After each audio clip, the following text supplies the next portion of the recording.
নমস্কাৰ প্ৰিয় দৰ্শক, প্ৰজ্ঞান ইউনিভাৰ্ছ চেনেলত আপোনালোকক সকলোকে স্বাগতম জনাইছোঁ। প্ৰিয় দৰ্শক, আজি আমি লৈ আহিছোঁ আজি আপোনাৰ মীন ৰাশিৰ সাপ্তাহিক ৰাশিফল, যিটো হ'ব 19 জানুৱাৰীৰ পৰা 25 জানুৱাৰীৰ ভিতৰত। প্ৰিয় দৰ্শক, এই সপ্তাহে আপোনাৰ জীৱনৰ বহুতো গুৰুত্বপূৰ্ণ অন্তৰ্দৃষ্টি কঢ়িয়াই আনিছে, য'ত আছে স্বাস্থ্য, টকা, পৰিয়াল, কেৰিয়াৰ, ব্যৱসায়, শিক্ষা আৰু জীৱনক আজি যি আমি ভাল পাওঁ আৰু লগতে প্ৰতিকাৰ। যদি আপোনাৰ চন্দ্ৰ ৰাশি মীন ৰাশি হয় বা আপুনি মীন ৰাশিৰ বাবে এই ৰাশিফলটো চাই আছে, তাৰপিছত এই ভিডিঅ'টোত শেষলৈকে নিশ্চয় চাব, কাৰণ শেষত আমি বিশেষ জ্যোতিষৰ প্ৰতিকাৰৰ বিষয়ে শ্বেয়াৰ কৰিম, যিয়ে এই সপ্তাহত আপোনাৰ সমস্যাসমূহ দূৰ কৰিব পাৰে। এই সপ্তাহত মূল গ্ৰহৰ অৱস্থান আজি আমি প্ৰথমতে জানোৱা হওক যে প্ৰথম মূল গ্ৰহৰ অৱস্থান। প্ৰথমতে এই সপ্তাহৰ গ্ৰহৰ প্ৰৱেশ আৰু অৱস্থানৰ বিষয়ে আলোচনা কৰোৱা হওক। প্ৰিয় দৰ্শক, আপোনাৰ চন্দ্ৰ ৰাশিৰ পৰা ৰাহুক 12 নম্বৰ স্থানত ৰখা হ'ব। আপোনাৰ চন্দ্ৰ ৰাশিৰ পৰা 6ষ্ঠ স্থানত কেতু স্থাপন কৰা হ'ব। শনি, বৃহস্পতি, মংগল গ্ৰহৰ দিশবোৰেও আপোনাৰ সিদ্ধান্ত আৰু মানসিক অৱস্থাক পৰোক্ষভাৱে প্ৰভাৱিত কৰিব। এই ৰাহু কেতুৰ পজিশ্যনে আপোনাক ভিতৰৰ পৰা চিন্তা কৰিবলৈ সময় দিব। এতিয়া আমি জানোৱা হওক যে আপোনাৰ এই সপ্তাহৰ স্বাস্থ্যৰ ফলাফল। এই সপ্তাহৰ প্ৰথম আৰু আটাইতকৈ গুৰুত্বপূৰ্ণ বিষয় হ'ল স্বাস্থ্য। ৰাহুক আপোনাৰ 12 নম্বৰ ঘৰত ৰখা হৈছে আৰু এই ঘৰটোৰ লগত জড়িত চিকিৎসালয়, খৰচ, টোপনি, উদ্বিগ্নতা, নিসংগতা আৰু ৰোগ। সম্ভাৱ্য স্বাস্থ্যজনিত সমস্যা যদি দেখা যায়, এই সপ্তাহত আপোনাৰ অনুভৱ কৰিব পাৰে আপুনি যে মূৰৰ বিষ, অনিদ্ৰা, জ্বলি থকা চকু, ভাগৰ, পেটৰ সমস্যা বা দীৰ্ঘদিনীয়া ৰোগৰ পুনৰুত্থান।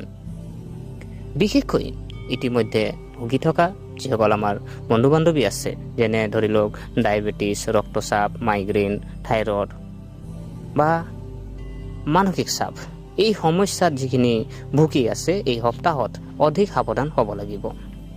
আপুনি কি কৰিব নালাগে যদি চোৱা হয়, এই সপ্তাহত আপুনি কৰিব পৰা আটাইতকৈ ডাঙৰ ভুলটো হ'ল কি জানেনে? অন্ধভাৱে বিশ্বাস কৰা ঘৰুৱা প্ৰতিকাৰ। যিখিনি আপুনি ঘৰুৱা প্ৰতিকাৰ কৰি থাকে, যে কিছুমানে ভাবে যে পাকঘৰত প্ৰতিটো ৰোগ নিৰাময় নহয়। হয়, কিছুমানে পাকঘৰতে ভাবে যে পাকঘৰতে প্ৰত্যেকটা ৰোগৰ নিৰাময় আছে, কিন্তু নিৰাময় নহয়। চিকিৎসকৰ আপুনি পৰামৰ্শ নোলোৱাকৈ ঔষধ সলনি কৰা। কিছুমানে আপুনি চিকিৎসকৰ পৰামৰ্শ নলয়, আপুনি ইটোৰ পাছত ইটো যিহেতু ঔষধ সলনি কৰি থাকে, সেইটো ভুল আপুনি নকৰিব। অনলাইনত চিকিৎসা বিচাৰিছে, কিছুমানে অনলাইনত চিকিৎসা বিচাৰি থাকে বা কাৰোবাৰ পৰামৰ্শ অনুসৰণ কৰা। প্ৰিয় দৰ্শক, আপোনাৰ বাবে ক্ষতিকাৰক হ'ব পাৰে। এতিয়া কি কৰিব লাগে? এই সময়ত চিকিৎসকৰ পৰামৰ্শ লওক, যথেষ্ট টোপনি লওক, মোবাইল আৰু স্ক্ৰীনৰ সময় কম কৰক। যি আপোনাৰ কিছুমানে মোবাইলত বেছি ব্যস্ত থাকে, আজি সেইখিনিৰ পৰা আপুনি অলপ স্ক্ৰীন আপুনি অলপ কম চাব, অধিক পানী খাব আৰু পাৰিলে স্বাস্থ্যিক খাদ্য খাওক। আপুনি যদি মাদক দ্ৰব্য পৰিশোধ কৰে, তেতিয়া মাদক দ্ৰব্যৰ পৰা আঁতৰি থাকক। প্ৰিয় দৰ্শক, এতিয়া আমি জানোৱা হওক ধন আৰু আৰ্থিক পৰিস্থিতি। এই সপ্তাহত টকাৰ ক্ষেত্ৰত অতিৰিক্ত সাৱধান হ'ব লাগিব। দ্বাদশ স্থানত ৰাহুৰ উপস্থিতিয়ে অভাৱনীয় খৰচৰ সৃষ্টি কৰিব পাৰে। আৰ্থিক লোকচানৰ সম্ভাৱনা। এই সপ্তাহ যিহেতু চুৰি, প্ৰবঞ্চনা, বিশ্বাসঘাতকতা বা কাৰোবাৰ দুৰ্ঘটনাত আৰ্থিক লোকচানৰ সৃষ্টি হ'ব। আৰু যিহেতু সম্ভাৱনা আছে যে আপোনাৰ যিকোনো চলনশীল সম্পত্তি, যেনে আপোনাৰ মোবাইল ফোন, বাহন বা গহনা চুৰি হ'ব পাৰে, বা কোনোবাই আপোনাৰ যি আস্থাৰ সুবিধা ল'ব পাৰে।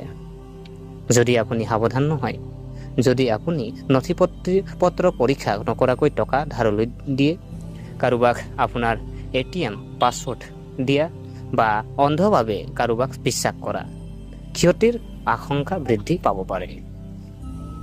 টকা সঞ্চয় কৰাৰ উপায়। সাৱধানে যিকোনো ব্যক্তিক ধন ধাৰলৈ দিয়ে।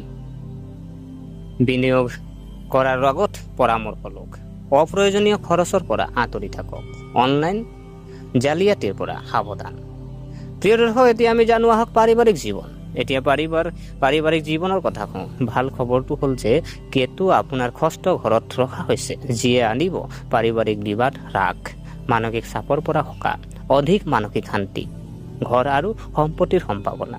এই সপ্তাহত ভাড়া ঘৰত বাস কৰা কিছুমান আমাৰ বন্ধু বান্ধৱী আছে, তেখেতসকলে নিজৰ ঘৰৰ মালিক হোৱাৰ সুযোগ পাব পাৰে। পৰিয়ালৰ সহায় লাভ কৰা হ'ব পাৰে। বয়োজ্যেষ্ঠসকলৰ পৰা আশীৰ্বাদ লাভ কৰা হ'ব পাৰে। উন্নত সম্পৰ্ক স্বামী স্ত্ৰীৰ মাজত চলি থকা মতানৈক্যৰ সমাধান হ'ব। পিতৃ মাতৃৰ সৈতে সম্পৰ্ক সুদৃঢ় হ'ব। ভাই ভনীয়ে আপোনাক সহায় কৰিব। এই সপ্তাহত পৰিয়ালৰ গুৰুত্ব বুজিবলৈ বাধ্য কৰিব। এতিয়া জানো আহক কেৰিয়াৰ আৰু চাকৰিৰ। যিটো কেৰিয়াৰ আৰু চাকৰিৰ ৰাশিফল যদি চোৱা হয়, এই সপ্তাহত কৰ্মস্থলীত কিছু সংযম আৰু বুজাবুজি প্ৰয়োজন। নেগেটিভ ছাইড, এই সপ্তাহত আপোনাৰ স্বাৰ্থপৰতা বাঢ়িব পাৰে। আপুনি হয়তো অজানিতে আপোনাৰ অধীনস্থসকলৰ ওপৰত হেঁচা প্ৰয়োগ কৰক। কাৰোবাক কাম নিযুক্ত কৰক যিটো আপুনি নিজেই নকৰাটোৱেও ভাল পাব। এই আচৰণ ভৱিষ্যতে আপোনাৰ বাবে সংঘাতৰ সৃষ্টি কৰিব পাৰে। ইতিবাচক দিশ যদি চোৱা হয়, যদি আপুনি নম্ৰতাৰে কাম কৰক, দলীয় কাম মূল্য দি আৰু ধৈৰ্য ধৰিব। আপোনাৰ বছৰ দৃষ্টি আপোনাৰ ভাৱমূৰ্তিৰ উন্নত হ'ব। প্ৰমোচনৰ বাবে এভিনিউ মুকলি হ'ব পাৰে। চাকৰিৰ স্থিৰতা বৃদ্ধি পাব। আৰু ব্যৱসায় আৰু বাণিজ্য যদি দেখা যায়, এই সপ্তাহত ব্যৱসায়ীসকলৰ বাবে মিশ্ৰিত ফলাফল আহিব। বিপদৰ পৰা আঁতৰি থাকক। অংশীদাৰিত্ব সাৱধান হওক। লিখিত চুক্তি অবিহনে কোনো চুক্তি নকৰিব। পুৰণি ক্লায়েণ্টৰ ওপৰত বেছি নিৰ্ভৰ নকৰিব। লাভৰ সম্ভাৱনা দেখা গৈছে যে বৈদেশিক আপোনাৰ পৰিকল্পনাত লাভ, অনলাইনৰ ব্যৱসায়ৰ উন্নতি,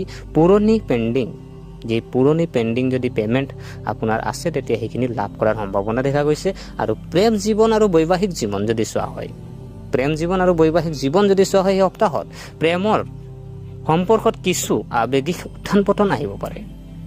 ভুল বুজাবুজিৰ পৰা আঁতৰি থাকক। সন্দেহ নকৰিব। বস্তুবোৰ দমন নকৰিব। বিবাহিত জাতক জাতিকাৰ বাবে আপুনি আপোনাৰ পত্নীৰ পৰা সমৰ্থন লাভ কৰিব। স্বাস্থ্যক লৈ চিন্তা হ'ব পাৰে। ইজনে সিজনক সময় দিয়ক। শিক্ষা আৰু ছাত্ৰ ছাত্ৰীৰ জীৱন যদি চোৱা হয়, এতিয়া আমি কথা পাতিম যে এই সপ্তাহৰ আটাইতকৈ ইতিবাচক যি ক্ষেত্ৰখনৰ বিষয়ে কওঁ, যিটো হ'ল শিক্ষা। এই সপ্তাহটোৱে মীন ৰাশিৰ ছাত্ৰ ছাত্ৰীসকলৰ বাবে সোণালী সুযোগ কঢ়িয়াই আনে। যিসকল পঢ়া শুনাৰ প্ৰতি গুৰুত্বপূৰ্ণ ছাত্ৰ ছাত্ৰীয়ে বিশেষ সুবিধা লাভ কৰিছে। আৰু যিটো চোৱা হয়, এইটো ফেশ্বন ডিজাইনিঙেই হ'ল, মেডিকেল হওক, আইন হওক, এণ্টেৰিয়ৰ ডিজাইনিং হওক বা নতুন সুযোগ লাভ কৰিব পাৰে। বা ইণ্টাৰ্ণশ্বিপ নিৰ্বাচন বা ভাল ফলাফল দেখা গৈছে। সফলতাৰ বাবে আপুনি কৰিব পাৰে, যেনে নিজৰ লক্ষ্য স্পষ্ট কৰি ৰাখক, এলাহ পৰিহাৰ কৰক, নিজৰ সময়খিনি বুদ্ধিমান ৰূপে ব্যৱহাৰ কৰক। বিশেষ কিছু জ্যোতিষৰ প্ৰতিকাৰ দিয়া হৈছে, যিটো হ'ল আপোনাৰ এতিয়া এই বিষয়ে আলোচনা কৰিম যে এই সপ্তাহৰ শক্তিশালী প্ৰতিকাৰ আপুনি কি কৰিব। 2026 চনৰ যিহেতু আপোনাৰ আপোনাৰ সপ্তাহৰ শনিবাৰ, আপুনি কলা তিল, সৰিয়হৰ তেল আপুনি দান কৰক। আৰু পাৰিলে প্ৰতিদিনে পুৱা 108 বাৰ ওম নমঃ শিৱায় জপ কৰক, যিহেতু শিৱৰ আপুনি আশীৰ্বাদ লওক। আৰু আপুনি পাৰিলে সোমবাৰ দিনা আৰু ভগৱান শিৱক গাখীৰ অৰ্পণ কৰক সোমবাৰে।